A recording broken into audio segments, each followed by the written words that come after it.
berdasarkan hari ini. Sebenarnya mari persembahkan yang terbaik lewat foto pada saat pagi hari itu berkira bagi kemuliaan nama Tuhan. Saya kita baca begini. Kita akan ujian dengan ku diberi kuasa.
Kesempatan untuk ayah suamiku memuji Tuhan. Tuhan bersama.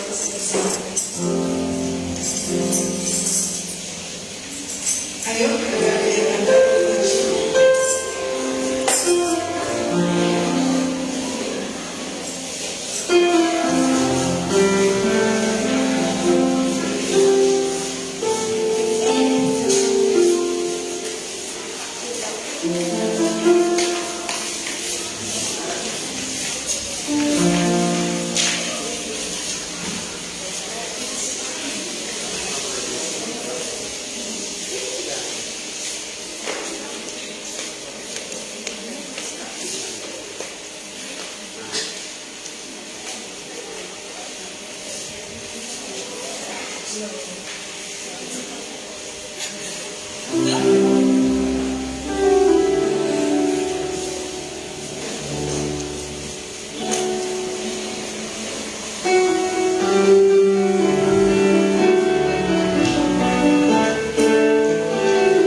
mga bata mabukas ng kasama. Amen?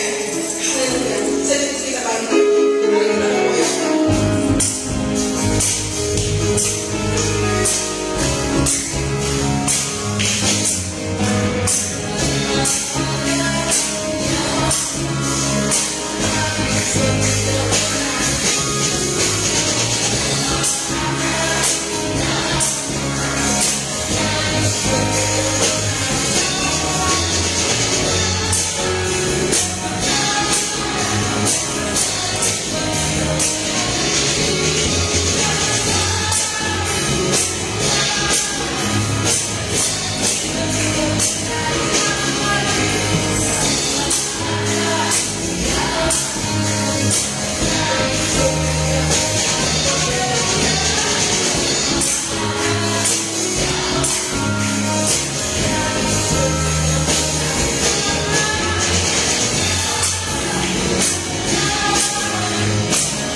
Bapa. Engkau pakai telinga mulut hamba-Mu Bapa untuk menyebarkan semua firman kebaikan-Mu Bapa. Terima kasih Bapa, terima kasih Yesus. Haleluya, amin.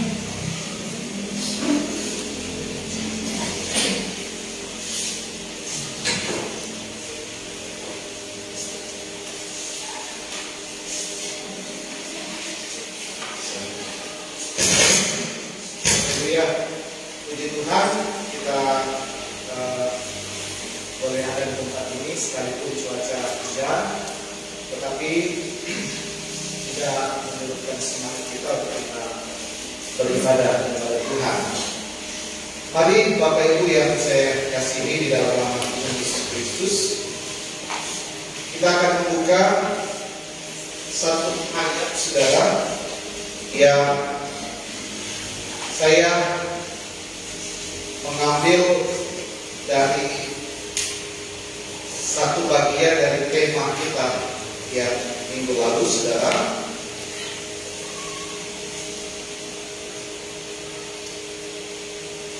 Kita akan buka bersama-sama di dalam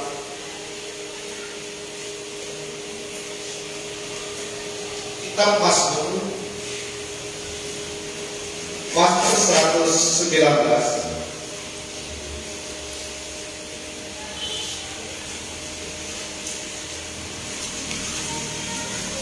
Ayat yang ke-165.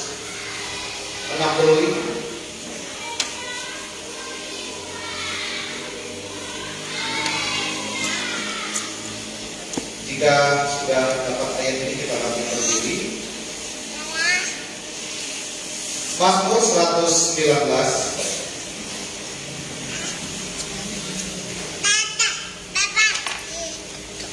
ayat yang ke-165. Kita baca bersama-sama ayat ini di dalam nama Tuhan Yesus Kristus. 2, 3. Bersama ketentraman pada orang-orang yang mencintai Taurat-Mu. Tidak ada kesatuan bagi mereka. Silakan firman Tuhan dulu. Puji Tuhan Bapak Ibu yang saya kasihi di dalam nama Tuhan Yesus Kristus. Kalau kita melihat ayat ini merupakan satu ayat yang mengingatkan kita betapa kita harus mencintai akan firman Tuhan. Kita harus mencintai Taurat Tuhan. Kalau Bapak Ibu melihat dalam Mazmur 119 dari ayat yang pertama sampai ayat yang terakhir, ini merupakan ayat atau pasal yang panjang, saudara. Dari ayat pertama sampai ayat yang terakhir itu hanya berbicara tentang firman Allah. Ada firman-Nya, ada kitab-kitabnya, ada Tauratnya, ada ketetapan-ketetapannya, saudara. Jadi secara keseluruhan berbicara tentang kita harus mencintai akan firman Tuhan, saudara. Sebab dijamin oleh firman Tuhan, kalau ada firman di dalam kehidupan kita, maka kita akan melihat perjalanan hidup kita. Kita akan menjadi pribadi-pribadi yang tidak mudah tersandung, saudara. Pribadi-pribadi yang tidak mudah tersandung. Tentu di dalam hidup kita, saudara, kita punya banyak harapan ke depan. Dikatakan kita punya banyak cita-cita ke depan, saudara. Dan kita punya kerinduan ke depan. Dan menjadi harapan di dalam hidup kita ketika kita menjadi orang percaya. Tentu kita bukan menjadi jemaat-jemaat Tuhan yang hanya stuck kepada tingkat pengertian sama seperti awal kita kenal Tuhan. Kita merindukan baik jasmani maupun hal-hal rohani, saudara-saudara. Ada pencapaian yang kita raih di dalam hidup ini, saudara. Kita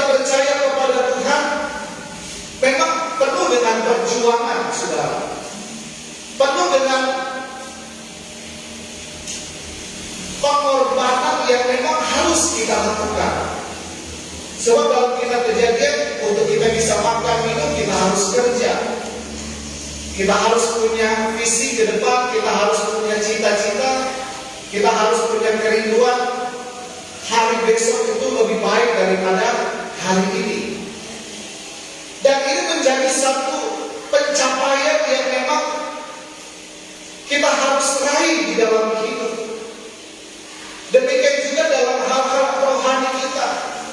Secara jasmani dalam pendidikan, pekerjaan, mata pencarian kita, ada satu kerinduan, harus ada peningkatan, harus ada kemajuan. Bahkan dalam hal-hal rohani, dalam keimanan kita kepada Tuhan, kita harus ada pencapaian di mana tingkat pengertian kita tentang Tuhan. Rasul Paulus berkata kita harus bertumbuh di dalam kasih karunia daripada Tuhan. Masing-masing kita punya pencapaian rohani yang berbeda-beda, sehingga kita tak boleh paksakan pencapaian rohani saya harus paksakan kepada jemaat. Dan selama kita ada di dalam dunia, saudara-saudara, pencapaian dalam hal iman kita, tingkat pengertian kita tentang Tuhan Yesus sebagai Tuhan dan Juru Selamat di dalam hidup kita, kita akan mengalami bagaimana pertolongan Tuhan yang akan memampukan kita untuk kita dapat bertumbuh di dalam pengertian kita tentang Tuhan. Contoh dalam kita melakukan firman Tuhan, kalau kita tidak melibatkan Tuhan, kita tidak mampu, saudara. Untuk saudara beribadah saja, kalau nggak ada pertolongan Tuhan, nggak ada kemampuan daripada Tuhan, nggak digerakkan oleh Tuhan, kita nggak bisa ada di tempat ini. Bahkan dalam kita melakukan segala sesuatu, kalau bukan Tuhan yang mengingatkan kita, kita harus berdoa di pagi hari, kita harus baca firman Tuhan setiap hari. Kalau nggak bukan Roh Kudus yang mengingatkan kita, menolong, memberikan pengertian kepada kita, membawa kita supaya kita ada kehidupan yang mencintai akan Taurat Tuhan, sehingga ada ketenteraman yang kita alami. Dalam bahasa yang lain, ada damai sejahtera di dalam hidup, ada ucapan syukur di dalam hidup kita, ada ketenangan di dalam hidup kita. Sekalipun dalam kita menjalani kehidupan, awal saya katakan ada perjuangan, ada pengorbanan yang harus kita terapkan di dalam perjalanan hidup. Tetapi karena kita, keimanan kita, tingkat pengertian kita tentang Tuhan, membawa hidup kita untuk kita mencintai firman Tuhan, tetap ada keseimbangan dalam hidup kita, saudara. Kita akan mudah menjalani hidup bersama dengan Tuhan sampai kepada tingkat pengertian iman kita, supaya kita tetap kuat dalam menjalani hidup ini. Lalu tadi dikatakan kalau kita boleh kuat karena ada Yesus yang selalu ada di dalam hidup kita. Bahkan pencapaian, saudara, bagaimana kehidupan rohani kita boleh memenuhi syarat untuk kita bisa masuk surga. Saudara yakin saudara bisa masuk surga? Ada amin, saudara? Ini yang menjadi target kita, pencapaian yang terbaik dari segala pencapaian di dalam hidup kita.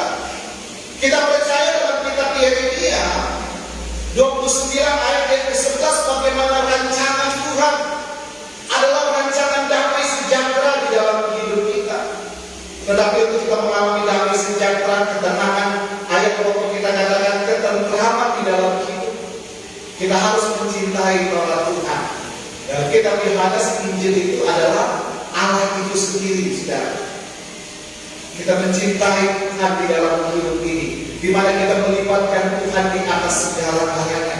Kita tidak boleh melupakan Tuhan dari segala perjalanan hidup kita, saudara. Ada rencana kita ke depan, ada goal kita ke depan, perencanaan kita dalam aktivitas kita, saudara. Kita juga nggak boleh menjadi anak Tuhan yang malas, saudara. Kita harus rajin secara jasmani, rohani juga kita harus tunjukkan kerajinan kita kepada Tuhan. Sehingga kita akan mencapai satu kesuksesan sesuai dengan rancangan Tuhan di dalam hidup kita. Sukses dalam arti kita mencapai segala apa yang kita janjikan, baik secara jasmani maupun rohani di dalam hidup ini. Tentu segala sesuatunya harus dilandaskan bersama dengan Tuhan. Saudara mencintai firman Tuhan, saudara mencintai Tuhan Yesus. Kita melihat saudara-saudara, tentu dalam perjalanan hidup kita ada tokoh yang kita baca tadi.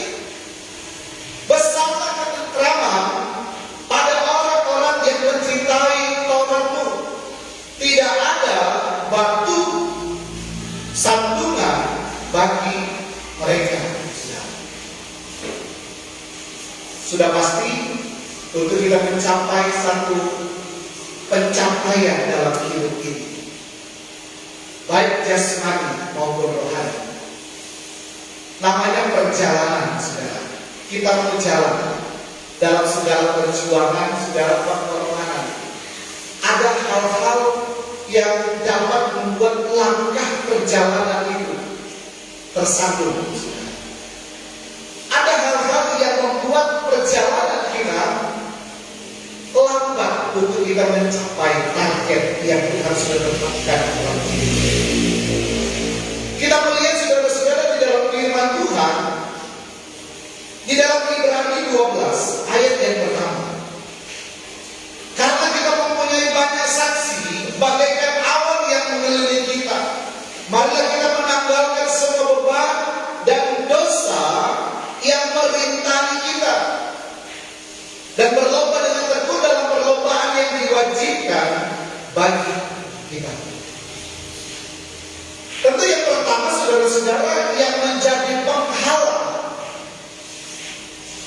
yang menjadi batu sandungan dalam kita mencapai target baik jasmani maupun rohani kita sebagai umat yang percaya kepada Tuhan selama kita hidup di dalam bumi.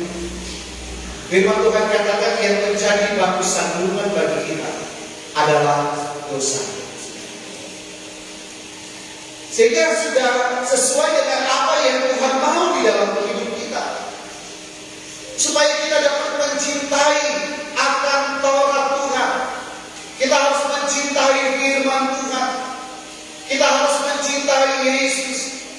Sehingga yang akan memberikan satu arahan dalam hidup kita, yang akan mengingatkan kepada kita hal-hal yang dapat menghambat perjalanan hidup kita, hal-hal yang dapat menghambat doa yang kita naikkan kepada Tuhan, yaitu adanya dosa di dalam hidup kita.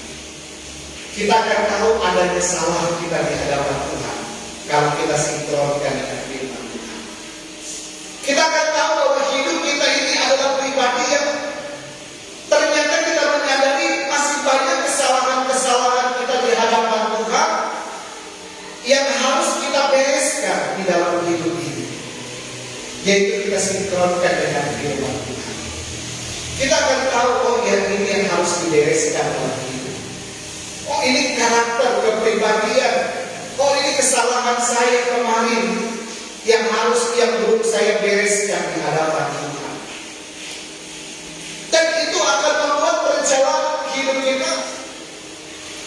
Kita akan terus bergerak maju, bukan karena kekuatan dan kemampuan kita, tetapi ada kekuatan dan kemampuan firman Allah itu. Sebab Injil adalah kekuatan Allah. Kita kuat untuk kita terus melangkah, melewati, untuk kita membereskan, menyingkirkan batu sandungan yang dapat membuat langkah perjalanan hidup kita terhambat bahkan bisa terjadi. Kalau kita sudah tahu itu dapat menghambat, ya saudara, bersama dengan Tuhan ada firman Tuhan yang mampu menyingkirkan batu sandungan itu. Yang kedua, kita melihat di dalam firman Tuhan yang menjadi penentu perjalanan hidup kita untuk kita bisa mencapai goal bersama dengan Tuhan, untuk kita bisa menikmati pencapaian terbaik, baik jasmani maupun rohani di dalam hidup kita. Dalam firman Tuhan dikatakan dalam kitab Amsal 4 ayat yang ke-23, jagalah hatimu dengan segala kewaspadaan, karena dari situlah terpancar kehidupan. Amsal 15 ayat yang ke-13, hati yang gembira membuat muka berseri-seri, tetapi kepergian hati mematahkan semangat. Mematahkan semangat, saudara. Dan kalau kita melihat dari kedua ayat ini, hati atau kondisi hati itu dapat menentukan kita semangat atau tidak menjalani hidup ini. Kondisi hati dapat membuat suasana perjalanan hidup kita. Apakah kita tetap optimis atau kita pesimis dengan hidup ini?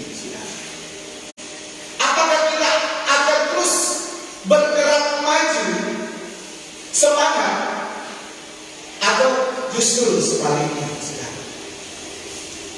Sehingga firman Tuhan katakan yang menjadi penentu untuk kita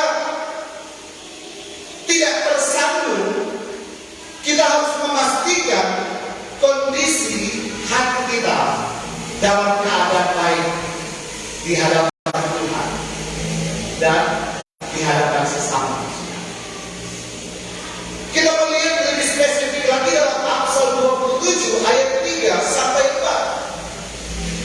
Batu adalah berat dan pasir pun ada beratnya, tetapi lebih berat daripada kedua-duanya adalah sakit hati terhadap orang bodoh, panas hati kejam dan murka melanda.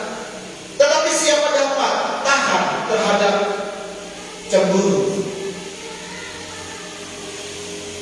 Dari kesekian hal yang kita temukan dari pengertian dosa, yang kedua, saudara-saudara, yang dapat menjadi batu sandungan dalam perjalanan langkah hidup kita untuk kita bisa mencapai goal bersama dengan Tuhan, yaitu kondisi hati kita yang tidak baik, dalam kondisi yang tidak baik, saudara. Bukan tidak baik, tapi dalam kondisi sakit. Jadi sakit hati itu dapat menjadi batu sandungan bagi kita orang percaya yang dapat menghambat langkah kita, bahkan dapat menjatuhkan langkah kita untuk kita bergerak maju dalam pencapaian yang terbaik bersama dengan Tuhan selama kita ada di dalam dunia ini. Ada sakit hati kepada Tuhan. Semoga kita tidak pernah sakit hati sama Tuhan. Ada amin, saudara? Ada anak Tuhan yang sakit hati terhadap sesama. Bahkan ada anak Tuhan yang sakit hati terhadap diri sendiri. Ada banyak faktor yang membuat kehidupan kita mengalami sakit hati, saudara. Kalau kita melihat di dalam buah-buah roh, dalam Galatia 5 ayat 19-21, bagaimana kita melihat kondisi hati yang tidak baik, ada perseteruan, ada perselisihan, ada iri hati,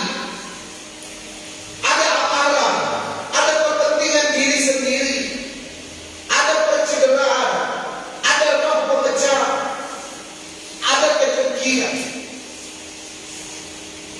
Dari kesekian perbuatan-perbuatan daging, selebihnya adalah dosa yang nyata. Dapat kita lihat percabulan, kecemaran, hawa nafsu, penyembahan berhala, sihir, pesta pora kemabukkan, dan lain sebagainya. Itu dosa pada poin pertama. Tetapi pada poin kedua, hal yang tidak kelihatan, yaitu di dalam hati kita. Jadi sangat pentinglah untuk kita setiap hari memastikan kondisi hati kita itu sehat di hadapan Tuhan, agar supaya kita tetap menjadi pribadi-pribadi yang semangat di dalam menjalani hidup ini. Boleh memang Tuhan menjawab doa kita, boleh memang dari berbagai poin harapan kita belum tercapai, tetapi tidak menyurutkan semangat kita dalam kita melakukan berbagai aktivitas. Kita buang segala sakit hati kita kepada Tuhan. Kita buang kekecewaan kita terhadap Tuhan. Bahkan kondisi hati kita yang kecewa dengan sesama, mungkin akibat perbuatan orang lain membuat kita sakit hati. Mungkin lewat ucapan mulut saudara yang membuat kita sakit hati saudara. Kita harus bereskan di hadapan Tuhan. Jangan sampai kita sakit hati dengan perbuatan atau rancangan, tindakan orang lain. Itu justru akan merugikan kita sendiri saudara, dan membuat kita malas untuk melakukan aktivitas. Kita fokus kepada orang yang membuat sakit hati kita. Padahal kita bisa fokus kepada Tuhan. Kita fokus kepada firman Allah yang akan tetap memberikan semangat kepada kita. Makanya kita berinteraksi saudara. Dalam rumah tangga, interaksi suami istri, interaksi orang tua dengan anak, interaksi kakak beradik saudara, bahkan interaksi dalam keluarga besar, interaksi dalam kehidupan berjemaat, interaksi dalam kehidupan bermasyarakat saudara. Selama kita ada di dalam dunia, ada potensi-potensi yang membuat kita saudara-saudara, hati kita bisa sakit saudara. Kembali kepada kita, apakah kita fokus kepada apa yang sudah orang buat kepada kita, atau kita fokus kepada Tuhan? Kalau kita fokus kepada Tuhan, Roh Allah, firman Allah itu yang sudah banyak kita dengar, itu benar-benar hidup. Kita nggak mematikan firman Allah di dalam hidup kita. Kita nggak mengecilkan Tuhan dalam hidup kita.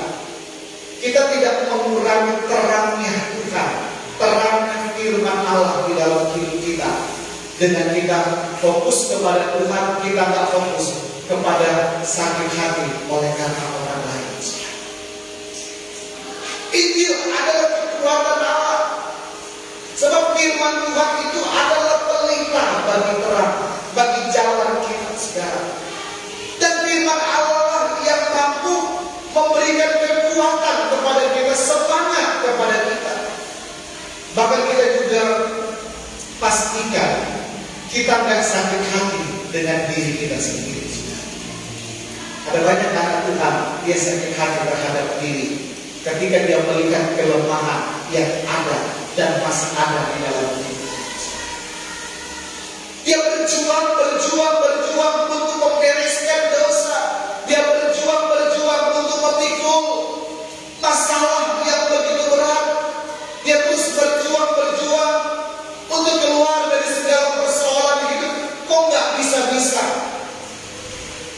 Akibat sakit hati yang saudara, iblis masuk, sehingga kecenderungan hidupnya dia malas untuk melakukan aktivitas yang baik. Dia malas mau beribadah. Dia malas untuk melakukan hal-hal yang bermanfaat dalam dirinya. Bahkan ujung-ujungnya saudara, Tidak sedikit anak-anak Tuhan yang sudah kenal firman Tuhan, dia mengakhiri perjalanan hidupnya dengan dia bunuh diri. Karena dia sakit hati dengan keadaan, sakit yang diderita gak sembuh-sembuh, akhirnya bunuh diri. Masalah yang dia pikul seolah-olah silih berganti datang terus, selesai datang. Dia bunuh diri, saudara, untuk menyelesaikan masalahnya dengan cara dia. Dan lain sebagainya. Sehingga kita harus memastikan di dalam hidup kita, dunia, situasi boleh sepertinya tidak baik, saudara. Maaf kata orang-orang sekitar seolah-olah tidak care dengan kita. Tetapi saudara-saudara, jangan membuat kita kecewa dengan diri kita. Kita punya Tuhan, kita pandang Tuhan, kita yakin bahwa dalam diri kita ada firman, ada Tuhan. Sehingga segala sakit hati terhadap diri sendiri kita harus singkirkan bersama. Dan kita melihat di dalam firman Tuhan, saudara-saudara, dalam Ibrani 12 ayat 14 sampai ayat yang ke-17, bagaimana ketika sakit hati kita, baik kepada Tuhan, baik kepada sesama, baik terhadap diri sendiri, kalau kita nggak bereskan, itu akan menjadi seperti batu sandungan yang membuat kita gagal untuk kita bisa meraih kehidupan yang lebih baik bersama-sama dengan Tuhan. Ada kerusuhan, ada kekacauan yang terjadi. Kacau, pikiran kacau, hidup kita kacau, saudara. Kita tak berpikir baik lagi. Kita mencemarkan banyak orang, mencemarkan diri sendiri. Kemudian cabul, punya nafsu yang rendah, keadaan hidup yang bertolak, saudara. Dan selalu berpikir pesimis di dalam hidup ini, saudara. Pokoknya pikirannya nggak baik aja ya. Karena sakit hati melihat orang yang sudah buat sakit hati kepada kita, kita tidak melihat hal-hal yang baik yang pernah terjadi. Saudara. Ingatlah ya, karena dia sudah menjelek kepada kita. Kita punya firman Tuhan yang menjadi perimbangan di dalam hidup kita. Lebih baik kita pikir firman Tuhan. Kita pikirkan Tuhan dalam hidup. Biar Tuhan yang menyelesaikan semuanya. Sebab ada jaminan firman Tuhan ketika kita cari dulu kerajaan Allah dan kebenarannya, maka semuanya itu akan ditambahkan kepada kita. Ada hal-hal yang memang Tuhan mampu, ketika kita tidak mampu, saudara, Tuhan mampu menyelesaikan dengan cara Tuhan, saudara. Sebab firman Tuhan itu berkuasa menyelesaikan segala sesuatu. Kita bisa melihat di dalam kebenaran firman Tuhan.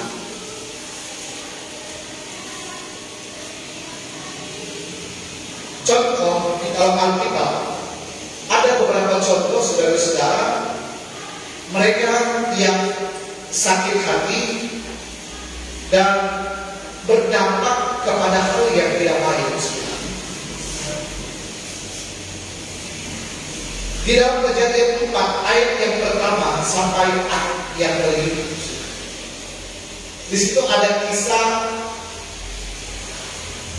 kakak beradik, saudara. Kain dan apa, saudara? Habel. Kain dan Habel mempersembahkan persembahan kepada Tuhan. Mereka beribadah kepada Tuhan. Mereka melakukan firman Allah. Mereka berkorban, mereka melayani Tuhan.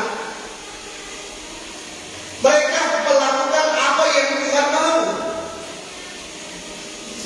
Tetapi saudara-saudara, yang terjadi kalau kita baca ayat ini dalam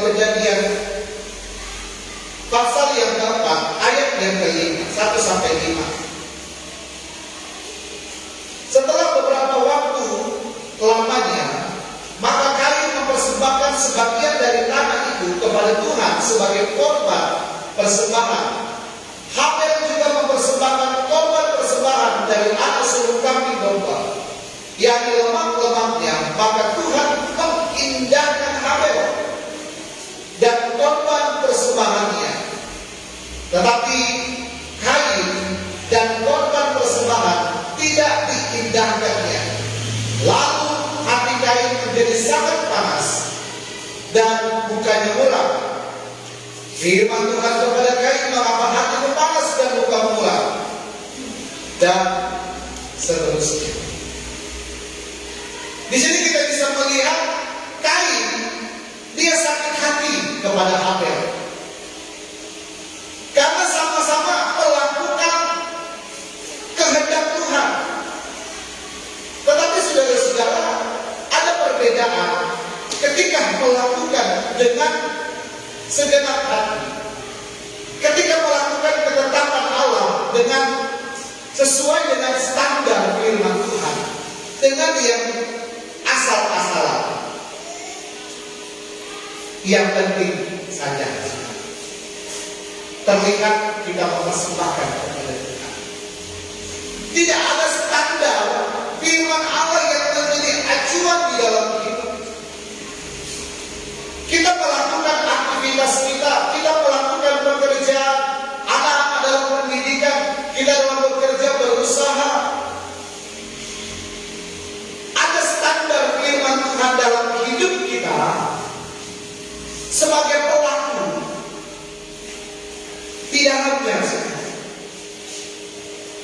kalau kita sebagai umat Tuhan, standar firman Tuhan, awal kita memulai hari yang lalu, awal dalam kita melakukan segala sesuatunya, kita harus libatkan Tuhan, kita harus bereskan hati kita. Kita minta kelayakan Tuhan untuk kita mengerjakan segala kepercayaan Tuhan. Usaha saudara, pekerjaan saudara, pendidikan, pelayanan firman Tuhan katakan, itu semua dari Tuhan. Dan itu semua merupakan kepercayaan Tuhan yang Tuhan percayakan kepada kita untuk kita kerjakan, untuk kita kelola di dalam hidup. Dan kita yang mengelola. Kalau kita kelola, kita hanya memastikan hidup kita sinkron dengan yang Tuhan percayakan kepada kita, saudara. Maka jalannya itu enak, saudara. Jalannya sama-sama sesuai dengan apa yang Tuhan mau, saudara. Jadi saudara-saudara, akhirnya Kain membunuh Habel. Dan kecenderungan dalam ayat yang ke-6 dikatakan, saudara-saudara, kalau kita baca, apakah kamu tidak akan berseri-seri jika engkau berbuat baik? Tetapi jika engkau tidak berbuat baik, dosa sudah mengintip di depan pintu. Ia sangat menggoda engkau, tetapi engkau harus berpuasa atasnya. Kalau kita sempat sakit hati kepada Tuhan, kalau kita sempat sakit hati kepada sesama, kalau kita sempat sakit hati kepada diri sendiri, ada firman Tuhan katakan, kita harus kuasai itu. Kita kuasai supaya kita tenang, supaya kita jadi tenang. Kita tenang dalam berusaha, kita tenang dalam bekerja, tenang dalam pendidikan, tenang dalam melayani Tuhan. Kita tenang dalam berdoa, tenang melakukan segala ketetapan-ketetapan Allah di dalam hidup ini, sehingga goal itu, progres itu, saudara, akan dapat kita capai dengan baik. Bukan karena kekuatan dan kemampuan kita, tetapi kita bisa mencapai target sesuai dengan firman Tuhan. Kita bisa mencapai rancangan Tuhan dalam hidup ini, semua karena Tuhan. Dan kita melihat di dalam firman Tuhan. Yang kedua, Selain Habel, Kain dan Habel, ada peristiwa bagaimana Esau dan Yakub. Bagaimana Esau juga sakit hati, kepada Yakub. Dan memang sakit hati itu berdampak tidak baik dalam hidup. Jadi kita harus kuasai, kita bereskan bersama dengan Tuhan di dalam nama Tuhan Yesus. Segala batu-batu penghalang ini kita singkirkan di dalam nama Tuhan Yesus Kristus. Dan selanjutnya kita bisa melihat ada teladan dari firman Tuhan. Teladan bagaimana Yusuf terhadap saudara-saudara. Yusuf itu berpotensi dia sakit hati kepada saudara, karena saudara-saudaranya dia rancangkan sesuatu yang tidak baik, saudara, dibuang ke sumur, kemudian dijual, saudara. Dan pada akhirnya dalam kitab Kejadian 42, Yusuf membuktikan menjadi pribadi yang tidak sakit hati kepada Tuhan. Dia tidak sakit hati kepada saudara-saudaranya. Dia tidak sakit hati kepada sesama. Ada potensi untuk dia balas dendam, karena Yusuf menjadi penguasa pada masa itu, dan saudara-saudaranya membutuhkan pertolongan kepada Yusuf, bicara makan. Tetapi Yusuf, saudara-saudara, dia menunjukkan teladan yang baik. Dia mengampuni saudara-saudaranya. Dia melepaskan, dia membuang, dia memastikan hatinya sehat. Dia memastikan batu sandungan itu tidak ada di depannya, sehingga rancangan Tuhan boleh dia nikmati. Juga teladan yang kedua, kita bisa melihat bagaimana Yesus terhadap Petrus yang adalah muridnya, menyangkal Yesus seolah-olah tidak kenal. Berapa kali dia menyangkal? 3 kali. Tidak kenal. Padahal jauh sebelumnya Yesus sudah bilang akan ada yang menyangkal Yesus, menyangkal aku dan menjual aku. Dan kita bisa melihat Yesus, dia tidak sakit hati kepada Petrus. Yesus tidak sakit hati kepada Yudas yang sudah menjual Yesus. Dan kita bisa melihat Yusuf, bahkan Yesus dipermuliakan sampai saat ini menjadi teladan yang baik, dalam hal nggak sakit hati kepada Tuhan, nggak sakit hati kepada sesama. Dan ini yang terjadi di dalam kehidupan kita, agar supaya benar-benar teladan ini boleh kita terapkan di dalam hidup ini. Untuk kehidupan kita, saudara-saudara, mengalami pemulihan dari kondisi hati kita yang sakit. Ada beberapa hal kalau saya lihat dari kehidupan Yusuf, bahkan Yesus. Kita melihat dalam Ibrani 12 ayat 14, ayat 11 sampai ayat yang ke-15. Di situ dikatakan kita harus berdamai dengan diri sendiri. Ibrani 12 ayat 11 sampai 15. Obat sakit hati kita, untuk menyehatkan hati kita yang sakit, kita harus damai dengan diri kita sendiri. Yesus ketika dia berdoa di Taman Getsemani, "Ya Bapa, kalau boleh jauhkan ini lalu daripada." Dalam kemanusiaan dia yang adalah Tuhan, dia yang adalah Raja, diperlakukan semena-mena oleh manusia. Kita melihat dalam perjalanan Via Dolorosa, dia harus diludahi, dia harus dihina, saudara. Dia harus disepelekan dengan ucapan-ucapan yang tidak mengenakan, saudara. Dalam film Yesus kita melihat dia harus didorong, dia harus ditendang, saudara. Bahasa sekarang dilecehkan, saudara, kepribadian. Tetapi Yesus ketika dia berdoa di taman Getsemani, dia menerima kehendak Tuhan.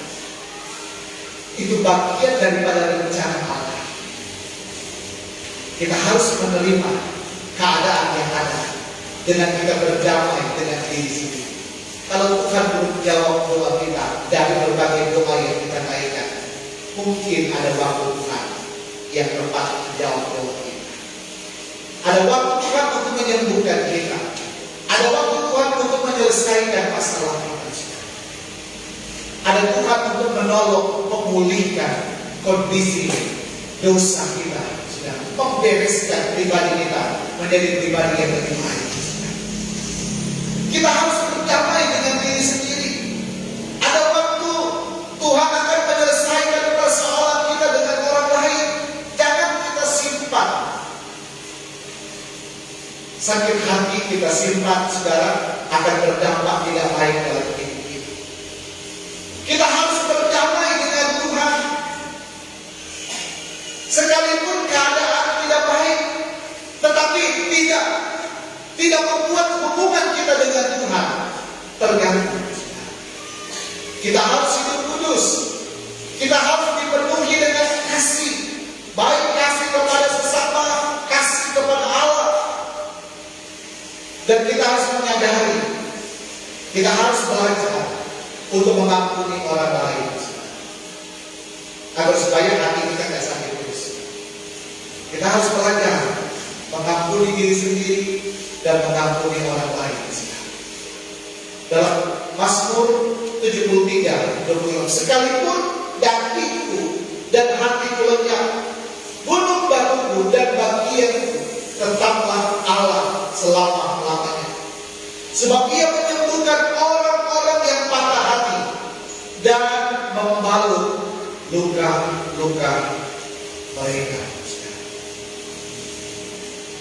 Dan kita percaya ada bagian dan waktu Tuhan untuk benar-benar menyingkirkan batu-batu sandungan itu, baik dosa, bahkan sakit hati yang masih ada di dalam hidup kita, saudara. Kita buang batu sandungan dosa, kita buang batu sandungan sakit hati yang masih melekat di dalam hidup kita. Kalau enggak, firman Tuhan katakan itu akan menjadi akar pahit di dalam hidup. Kalau akar pahit, itu akan bertumbuh hal-hal yang baik, hal-hal yang tidak baik, itu akan keluar di dalam hidup kita tanpa sengaja, saudara. Karena kita terbiasa menyakiti orang lain dengan mulut kita, tanpa sengaja dengan perbuatan kita sudah terbiasa melakukan hal-hal yang tidak baik, itu sudah melekat, saudara. Tetapi kita punya Tuhan, Dia mampu, Dia adalah gunung batu kita, Dia adalah Allah kita yang akan tetap ada di dalam hidup kita dengan cara kita mencintai firman Tuhan setiap hari, melibatkan Tuhan di atas segala-galanya. Maka Dia mampu menyembuhkan kita dari sakit hati kita dan memulihkan hati kita yang pernah sakit. Dipulihkan dengan baik. Dalam Mazmur 73, Yesaya 36 ayat 26 sampai 31, kamu akan kuberikan hati yang baru dan roh yang baru dalam batinmu, dan aku akan menjauhkan dari tubuhmu hati yang keras dan kuberikan kepadamu hati yang taat. Rohku akan kuberikan diam di dalam batinmu, dan aku akan membuat kamu hidup menurut segala ketetapanku dan tetap berpegang pada peraturanku dan melakukannya. Dan kamu akan diam di dalam negeri yang telah kuberikan kepada nenek moyangmu, dan kamu akan menjadi umatku. Aku akan menjadi Allahmu. Aku akan melepaskan kamu dari segala dosa kenajisanmu, dan aku akan menumbuhkan gandum serta memperbanyaknya, dan aku tidak lagi mendatangkan kelaparan atasmu. Aku juga memperbanyak buah pohon-pohonmu dan hasil ladangmu, dan supaya kamu jangan lagi menanggung noda di tengah bangsa-bangsa. Dan kamu akan teringat kepada kelakuanmu yang jahat dan perbuatan-perbuatanmu yang tidak baik, dan kamu merasa mual melihat dirimu karena kesalahan-kesalahan dan perbuatan-perbuatan yang keji. Kita punya Tuhan. Kalau Tuhan pulihkan, Dia akan pulihkan secara total sakit hati kita. Dan pemulihan yang terjadi akan terus kita alami bagaimana progres baik secara jasmani selama kita hidup di dalam dunia, pencapaian-pencapaian dalam hal segala aktivitas kita, bahkan dalam hal pencapaian rohani kita akan tetap berjalan. Yang kuat itu kita bisa raih itu Tuhan. Jadi ada pemulihan dan janji Tuhan itu tetap berjalan di dalam hidup kita, walaupun sempat terhambat. Tetapi kalau Tuhan bergerak, tidak ada perkara-perkara yang menghambat pergerakan Tuhan. Kita akan terus bergerak bersama dengan Tuhan. Itulah sebabnya tetap libatkan Tuhan di atas segala-galanya, dan kita buang segala batu-batu penghalang di dalam kehidupan kita, sampai kita bisa mengakhiri perjalanan hidup kita untuk kita bisa masuk di dalam kerajaan surga yang tidak kekal. Menjadi doa kita bersama, kiranya firman Allah, Roh Kudus akan tetap memberikan kemampuan kepada kita menjadi pribadi-pribadi yang tetap menikmati janji Tuhan. Amin. Firman Tuhan kita bangkit berdiri. Dan ini pujian Yesus Tuhan sedang hidup di dalamnya.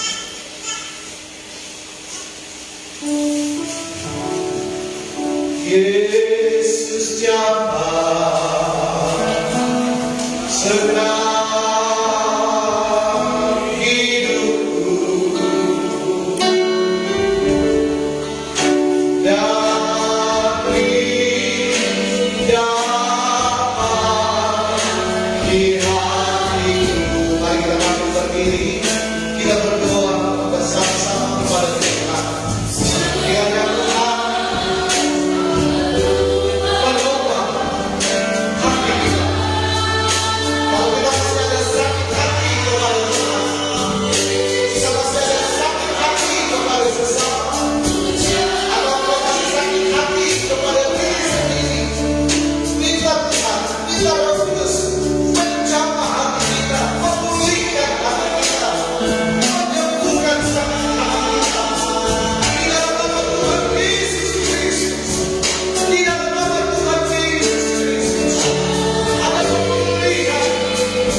dan kita akan menikmati setiap janji Tuhan.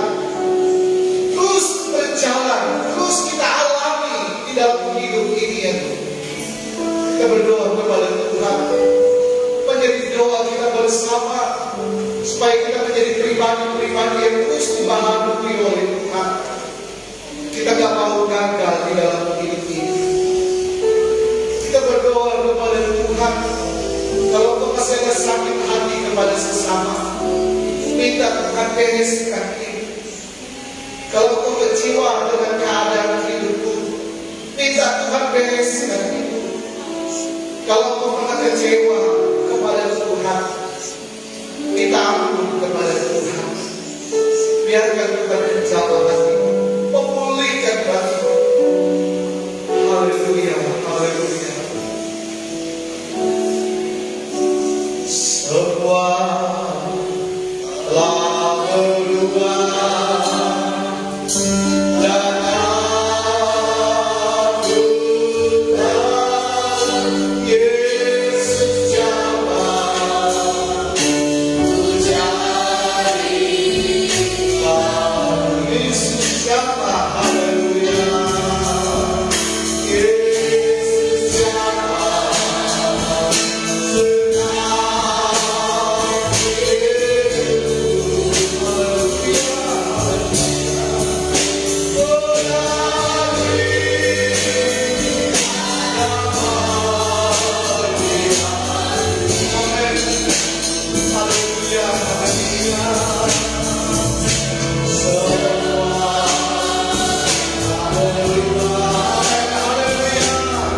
segala penyertaan-Mu dalam keberadaan hidup kami Tuhan.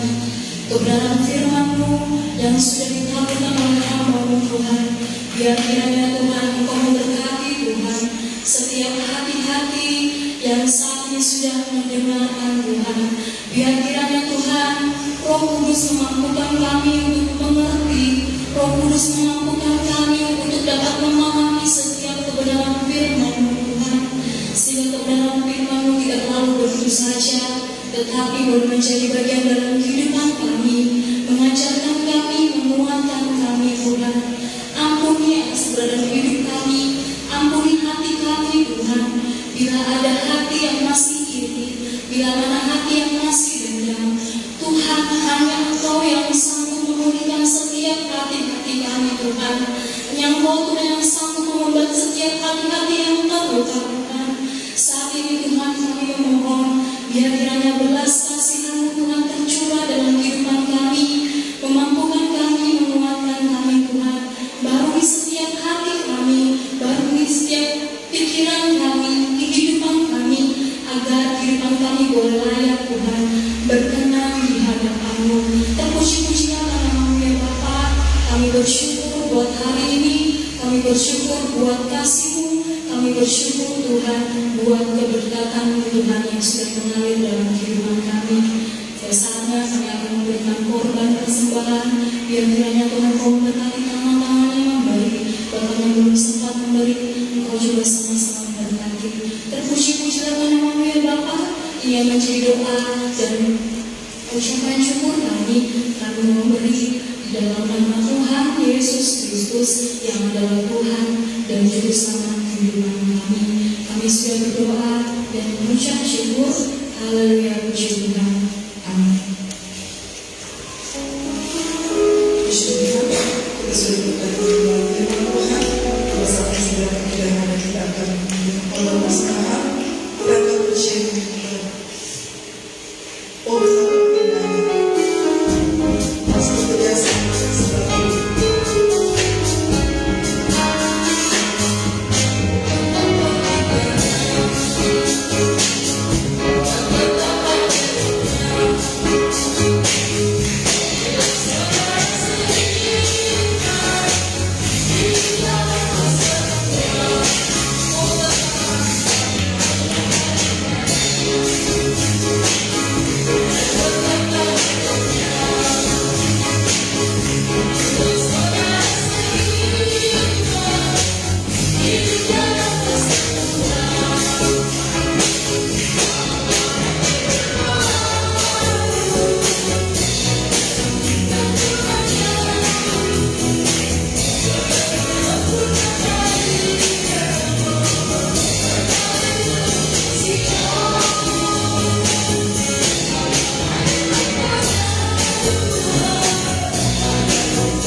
ya. Kiranya Tuhan bersumpah kita semua yang sudah hadir pada hari yang mulia ini, dan kekuatan dan Tuhan Yesus Kristus untuk dalam kehidupan kita pergi dan beribadah.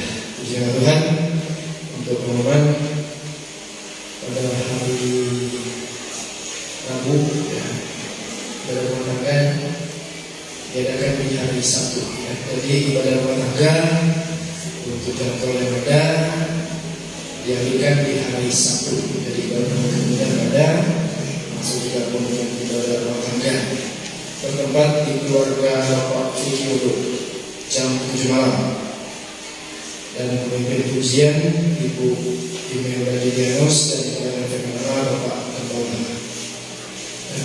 Hari Kamis pada kawan kita jam 5 sore diadakan di keluarga Bapak Kawan bersama Ibu Nur yang melayani pemimpin pujian Ibu Sofi dan Kepala Femenara Ibu Gembala Senior. Pada hari Jumat sepanjang hari ada bulan puasa dan malam harinya bersekutu doa di gereja. Pelayanan akan dilayani oleh Ibu Ani Solman. Dan hari Sabtu selesai ibadah rumah tangga dan latihan untuk berangkat antar yang akan melayani pada ibadah raya hari Minggu. Ibadah raya pada hari Minggu jam 9 pagi ibadah sudah dimulai, dan diharapkan pelayan-pelayan bisa hadir 10 menit ya, dikhususkan kepada adik yang murid. Tolong bagi waktu yang dah dan jadi supaya bersiap untuk doa semuanya. Terima Tuhan. Pemimpin pujian Ibu Ani Soleman dan pelayan singers Ibu Meti dan Ibu Retno. Pelayan musik dan tamborin Ibu tamborin, dan yang bertugas di sini Saudara Fius. Dan kurang lebihnya jam 9:30 pagi di ruangan sekolah minggu, pelayanan sekolah minggu, pemimpin pujian Ibu Imelda dan pelayanan Femenara Ibu Juniati. Pujilah Tuhan. Saya akan membacakan dari ruangan gereja yang ada masukan saja untuk lewat komunitas satu lalu 2.019.000 rupiah, masukan 50.000 rupiah pengeluaran tiada, sampai terakhir 2.069.000 rupiah. Untuk anak sekolah minggu selalu lalu 1.563.382 rupiah, pemasukan 50.000 rupiah pengeluaran tiada, sampai terakhir 1.613.382 rupiah. Pelayanan remaja muda selalu lalu 2.445.000 rupiah, pemasukan 46.000 rupiah, pengeluaran tiada, sampai terakhir 2.491.000 rupiah. Dana sosial selalu 1.980.000 rupiah, pemasukan 262.000 rupiah, pengeluaran tiada, sampai terakhir 2.242.000 rupiah.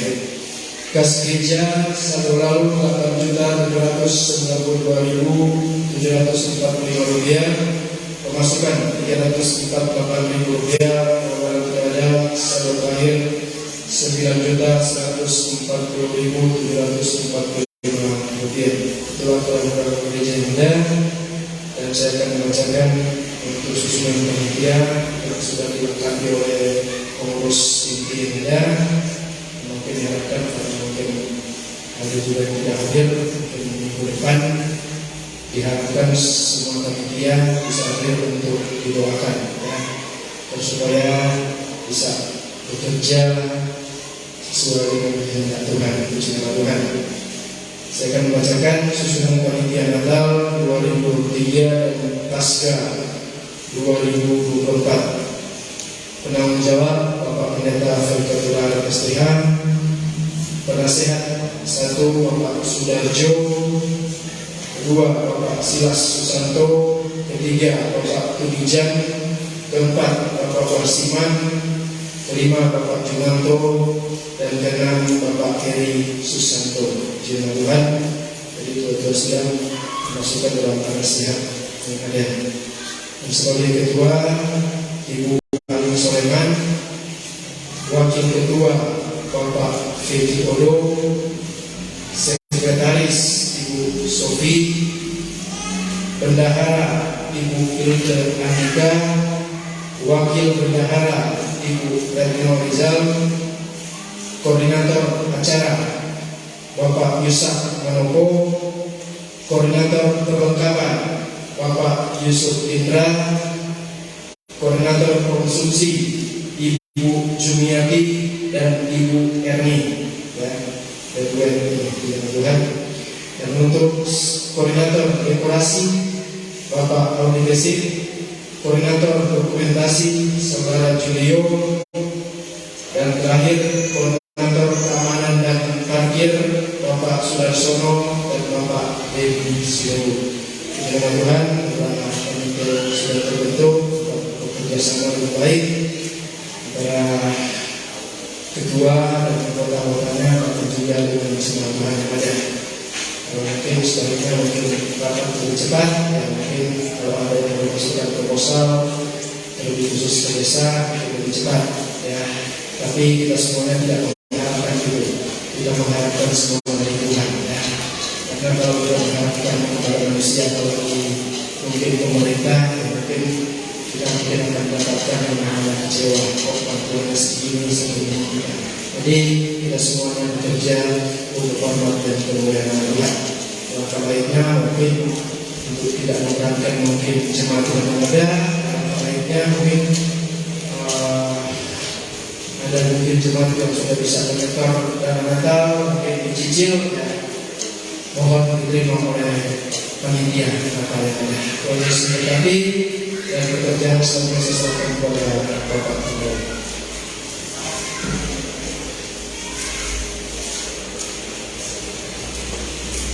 Puji Tuhan, kita akan mengakhiri ibadah pada saat ini. Kita nanti minggu depan dilantik ya panitia yang sudah dibacakan, dan kita menjadikan satu pujian secara kita bersyukur untuk ibadah selama minggu berjalan dengan baik. Kita juga saat ini bisa berjalan dengan baik sekalipun cuaca dari pagi hujan segala, tapi kita tetap semangat untuk kita beribadah kepada Tuhan. Kita menyanyikan satu pujian indah berbicara Tuhan di dalam hidup. Haleluya.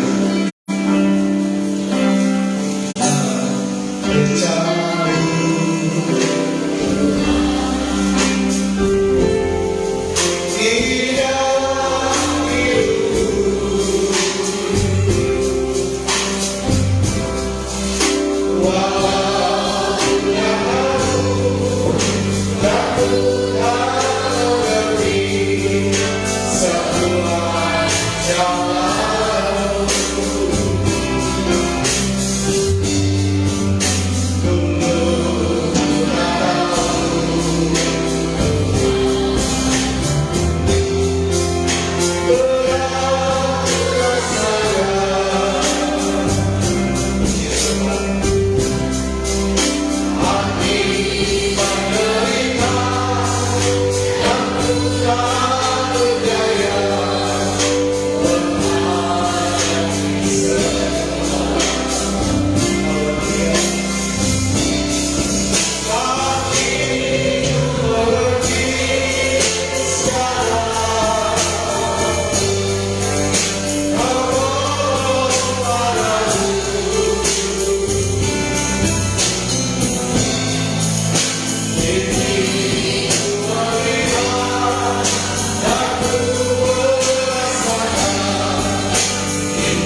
nama Tuhan Yesus Kristus, kami tetap percaya kepada Tuhan bahwa rencana Tuhan dalam hidup kami, dalam pendidikan, pekerjaan, usaha, bahkan dalam berbagai aktivitas kami, perencanaan kami, berbagai doa dan harapan kami ke depan, kami percaya rencana Tuhan adalah rencana yang indah, rencana yang terbaik dalam hidup kami.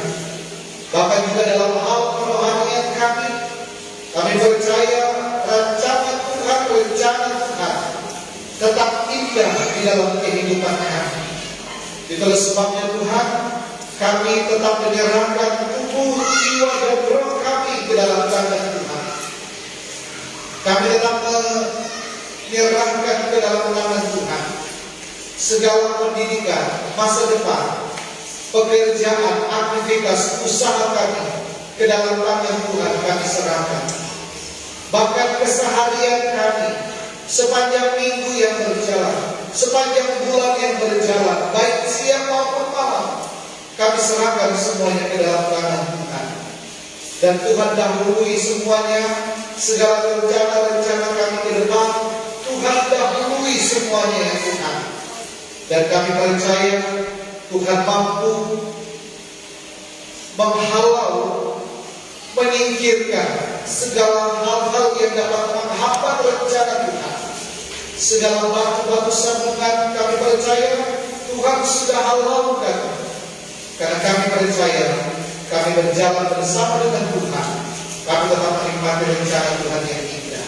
Ada damai sejahtera, ada ketentraman, sukacita, ucapan syukur yang boleh kami alami di dalam hidup kami. Berkati semua jemaat Tuhan dalam pelayanan di tempat ini, baik yang beraktivitas di Penajam Pasir Utara, Kalimantan Timur, bahkan yang beraktivitas di luar daerah yang Tuhan. Tuhan berkati mereka semua. Berkati keluarga kami ya Tuhan. Berkati rumah tangga kami ya Tuhan. Berkati segala apa yang kami kerjakan dan kami usahakan. Terima kasih Bapa di surga. Terima kasih. Kami bersyukur Tuhan sudah pimpin kepada kami dari awal, pertengahan hingga akhirnya. Baik ibadah dewasa, ibadah anak-anak, kami serahkan semuanya ke dalam tangan Tuhan. Tuhan berkati semuanya. Kami mengangkat kedua tangan kami dan kami terima berkat di akhir ibadah kami dalam doa bersama yang kami naikkan di dalam nama Tuhan Yesus Kristus. Diberkati oleh Tuhan segala tugas, aktivitas pekerjaan, usaha dan mata pencaharian kami. Diberkati oleh Tuhan pada saat kami keluar bahkan masuk rumah kami. Diberkati oleh Tuhan pada saat kami bangun di pagi hari, melakukan berbagai aktivitas kami sepanjang hari, perjalanan kami sepanjang hari, dan pada saat kami beristirahat di malam hari, Tuhan juga sanggup memberikan berkat kasih setia karunia-Mu dalam hidup kami. Diberkati oleh Tuhan segala kebutuhan hidup kami, apa yang kami makan, minum, pakai, keuangan masa depan kami. Tuhan memberkati segala aktivitas kegiatan jasmani maupun rohani. Ada peningkatan, ada kemajuan, ada terobosan baru yang Tuhan kerjakan di dalamnya. Tuhan memberkati tanah, tanah kami darah. Tuhan memberkati kesehatan, kekuatan, stamina kami. Tuhan memberkati kandungan, buah kandungan kami diberikan kesuburan oleh Tuhan. Tuhan memberkati kehidupan kami, instansi, organisasi di mana kami berbaur dan kami beraktivitas. Tuhan terus mengangkat kami bukan hanya menjadi ekor, tapi menjadi kepala. Ada janji Tuhan, ada rencana Tuhan yang tetap kami nikmati di dalam Tuhan. Terima kasih Bapa di surga, terima kasih Roh Kudus. Turunlah rahmat berkat anugerah dari Allah. Sayang dan cinta kasih daripada Tuhan Yesus Kristus. Persekutuan, hiburan, penghentaran untuk terus terang, serta kepenuhan daripada kuasa Roh Kudus memberkati dan mengurangi kehidupan kami semua, yang akan menolong, menyertai dalam setiap langkah perjalanan hidup kami, mulai pada saat setiap hari ini, besok seterusnya, sampai selama-lamanya. Tuhan datang untuk menjemput hidup kami, untuk kami dapat masuk dan menikmati surga yang kekal bersama-sama dengan kita. Dalam berkat nama Tuhan Yesus Kristus, kami akhiri ibadah ini di dalam nama Tuhan Yesus Kristus yang adalah Tuhan dan Juru Selamat bagi kita. Haleluya, haleluya.